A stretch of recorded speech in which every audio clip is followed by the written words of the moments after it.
Guys, आप सभी का स्वागत है हमारे बाईटी कोचिंग सेंटर में। तो अगर आपने अभी तक हमारे बाईटी कोचिंग सेंटर को सब्सक्राइब नहीं किया तो सब्सक्राइब कर दीजिए, लाइक और कमेंट कीजिए। तो चलिए हम आपको आज बताएंगे सवाल असमीकाओं को हल करना।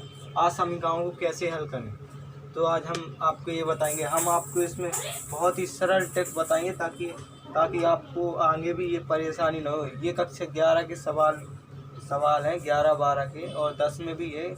9, 10, 11, 12 ये चारों के लिए ज़रूरी है। तो आज हम समीकरणों को हल करना सिखाएंगे। तो चलो ज़्यादा वक्त नहीं लेते हैं, सीधे आपको सिखाना स्टार्ट करते हैं। तो अब इस समीकरणों को ऐसे दिया गया, तो अब इसके बाद इसको हल कैसे करें। तो इसको हल करने के लिए कुछ नहीं, ज़्यादा नहीं, जैसे आपको ये सवाल दिया जाता है, देखो ये सवाल दिया, तो आपको कुछ नहीं करना है, सेम उतार देना है। पहले तो एक लाइन तो अपने मन से सेम ही उतार देते हैं। तो x बराबर आप यहाँ पर लिखोगे, इसको आपको ये पता नहीं चलता ये चिन्ह किस साइड को करें। तो ये चिन्ह जिस साइड को है उसी साइड को रहने देना होता, तो उसी साइड को ये रहने दिया, बटे 4। ये चिन्ह जब अपन परिवर्तन करेंगे, जब ये x अगर उस साइड करोगे तो ये चिन्ह ऐसा बदल जाए, समझे। ये चिन्ह अगर आप उस साइड को करोगे तो ये बदल जाएगा। तो चलिए देखो, अब ये ऐसा हो गया, 1 0 से 1 0 हो गया। तो ये हमारा आंसर आ गया 30/4। ये हमारा आंसर आ गया। कितना सिंपल है, बहुत ही सिंपल है ये सवाल। तो चलिए जैसे मैं आपको दूसरा सवाल देता हूँ, तो ये वाला तो आपको जैसे समझ में आ ही गया, तो अब मैं दूसरा आपको सवाल देता हूँ। तो चलो वो वाला नोट करना, देखना। जैसे मैंने आपको दूसरा सवाल दिया है, ये वाला छोड़ के आपको मैंने आपको ये दूसरा सवाल दिया, 70x, इस साइड को मुंह खोल दिया, इस साइड को बड़ा कर दी, और फिर इसके बाद यहाँ पर लिख के 10। इसको आप कैसे हल करोगे, सेम है वैसे ही करना है। यहाँ पर देखना, पहले उतार दिए,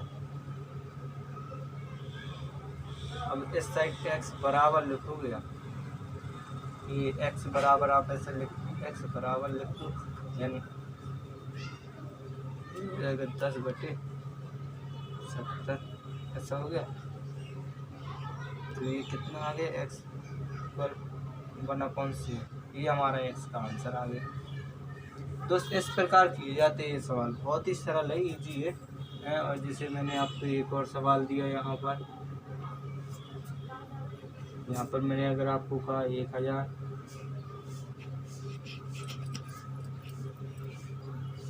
इतना हो गया, यहाँ पर 5। यहाँ पर मैंने आपको x दे दिया, ठीक है। तो आप अब सीधा करोगे, 1000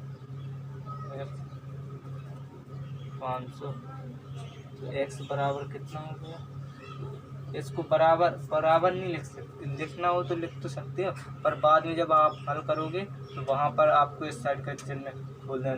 जैसे मैंने यहाँ पर x बराबर लिख दिया 500/1000, 1 2 5 दूनी 10 आ गया। तो अब यहाँ पर आप x किस साइड बड़ा वाला है, तो इस साइड ऐसा कर देंगे, तो ये हो जाएगा 1/2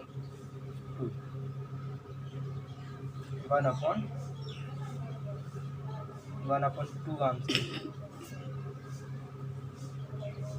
यहाँ पर कोई दिक्कत नहीं है, यहाँ पर आप ऐसा बराबर का चिन्ह लगा दो। बाद में जब हम हल लिखने लगते हैं तो उसके बाद चिन्ह का महत्व होता है, बहुत ही महत्व होता है। जिस साइड है उस साइड को चिन्ह करना पड़ता है। तो दोस्तों आपको जैसे ये समझ में आ गए होगी, तो आपको मैं और सवाल समझाता हूँ, आप देखना वो वाला आप कैसे करोगे तो वो मुझे बताना। चलिए जैसे मैंने आपको ये सवाल दिया,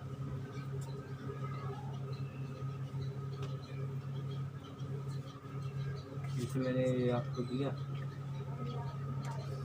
70x, मैंने आपको इस साइड को मुंह खोल दिया, इस साइड को बड़ा कर दिया, तो यहाँ पर लिख दिया मैंने 10। तो आप कैसे करोगे, इसके बाद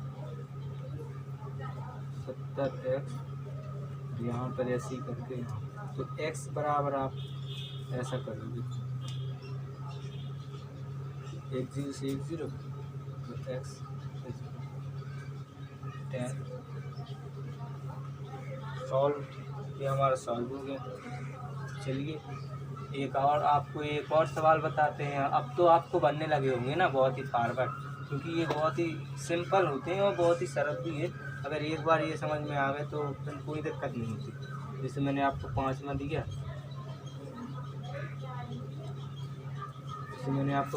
दिया, ये है 5x। अब ये चिन्ह मैंने आपको दे दिए, यहाँ पर लिख दिए 10। तो ये तो हमारा सिंपल सी बात है, अपन 5 2 आ गया, x बराबर 2।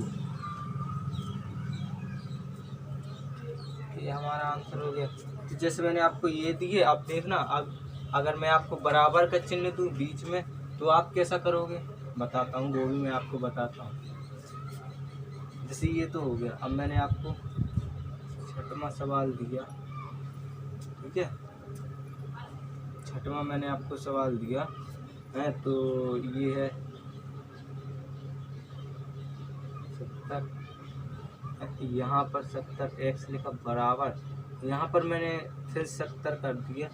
तो आप अब बराबर का चिन्ह आ गया तो आप कहोगे आप इसको कैसे हल करें। तो देखो इसको भी हल कैसे किया जाता है मैं बताता हूँ। तो ये हो गया 70x बराबर 70, तो ये हो जाएगा x बराबर 70/70, x बराबर 1 आ जाएगा। ऐसे होते हैं। तो ये तो आपको आ गए होंगे समझ में कैसे किए। बस इसी प्रकार बहुत ही सिंपल सवाल है। तो दोस्तों आपको वीडियो अच्छी लगी होगी तो लाइक कमेंट और शेयर कीजिए। अब तब रोक पर्सनल